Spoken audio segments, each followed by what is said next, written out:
Hey, how's it going? And today this is a remake of a tutorial I did a while back, and I don't know, I said some things that weren't 100% accurate, and so I just wanted to update it. I learned a few more things since then, so I didn't want that video just sitting out there. Anyway, so this is on how to re-record an existing animation. So I've already done a tutorial on how to import Mixamo characters, but I'm just going to kind of show you that process real super quick. I already have them downloaded. So what I'm going to do is I'm going to go into import, and the first one that you download is the one in T-Pose. So that's what this is. We want to make sure we import animations. There's just a few settings on here we got to do. Use the T-Pose as a reference pose, and they're both under advanced, the settings here. Use the default sample rate and snap to closest frame. And the reason we do those is if we don't do this and this comes up as an issue, we're going to get an error. So it's better just to go ahead and make that setting. So anyway, we'll just go import all.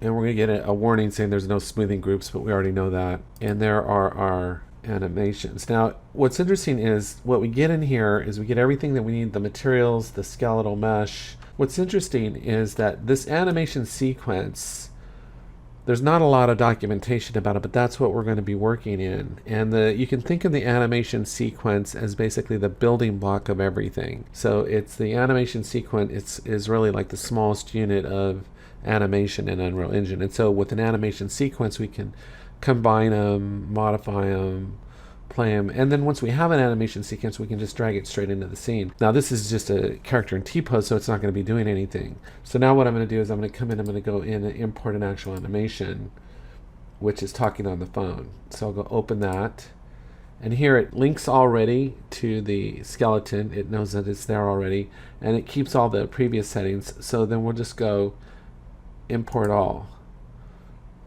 And what it's going to bring in is just an animation sequence, which is right here in green.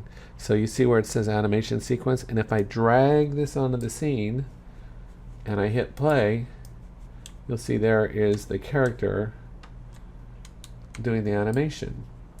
And I don't need to do any retargeting. I don't need to do anything. Everything's already good to go. So, but the question is, let's say you have this animation and you want to modify it. Well, let's say you want to make it a little bit shorter or something like that. How would you do that? So we're going to explore right now. So I'm going to hit escape, and let's go into this animation sequence here. Now I haven't really been able to find much documentation about this in general. The only things I can find online are really just very generic and not very helpful. Let's take a look at some things that we can do. The first thing is this control here, it says looping, and I don't really want this animation to loop, so I'm just going to click that and it will stop it from looping. And these are just our play controls here, right? Let's just say if I right click here, it says snapping. We can go ahead and snap to frames. I don't know why we wouldn't want to do that. And you see where it says time format? I'd recommend switching it to seconds because it's easier to understand. This is actually, if you look at this, this is a pretty long animation as far as Mixamo animations go. It's over 30, it's almost 40 seconds long. So that's pretty cool, this animation. But let's say I only wanted it to, I'm just making this up, but let's just say I only wanted, I don't know, I wanted to skip the first 10 seconds of this video, of this animation. I wanted to shorten it. Let's say I wanted to shorten it to, 20 seconds. Let's say I just want the middle part of this animation for some reason. Well, what I can do is I can right click, and you'll see here I have these options here to remove frames. So like I can remove from 0 to frame 525, which is the frame I'm on, so I'll just go OK, and then it automatically shortens it. And then let's say, I don't know, I'm just doing this random, unless I want to cut right there.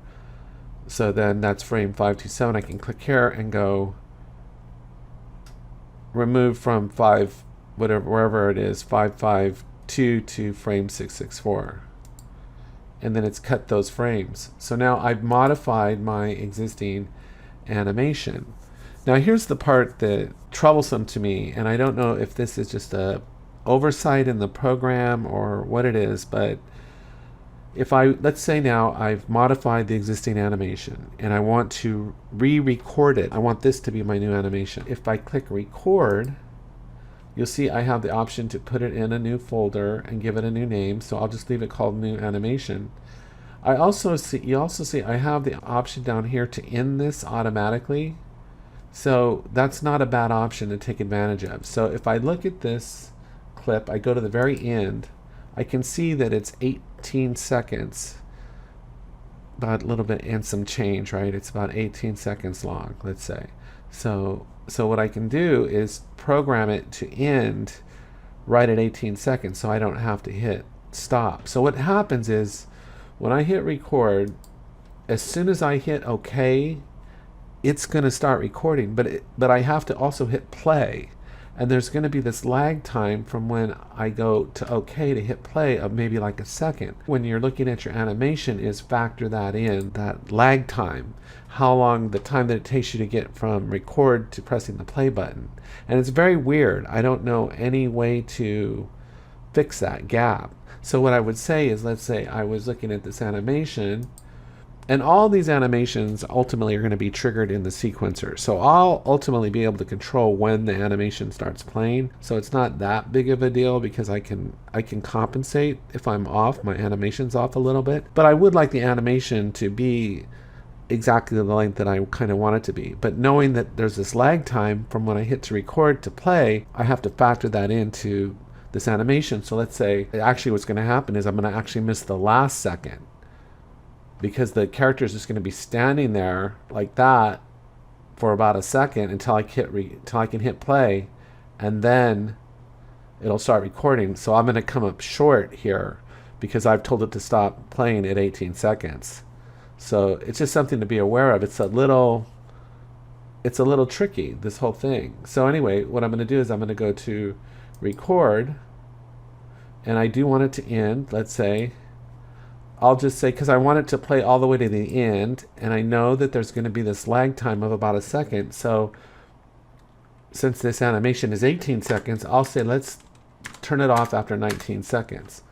So then I don't have to worry about hitting stop, and it'll stop automatically. But as soon as I hit OK, it's going to start recording, and I've got to hit that play button. So just as fast as I can hit it is what I need to do. So it's very weird. So I got to go OK, play. So now you'll see up here it's recording, but it's going to stop in exactly 19 seconds. And I don't have to hit stop, in other words. But there's a little bit of lag time from when I hit record to when I hit play. See, it stopped automatically. And now I come in here, I have this completely new animation right here. So if I come here, it's right here, new animation. I can drag it onto the scene right there, and if I hit play, you'll see I've got this new animation here.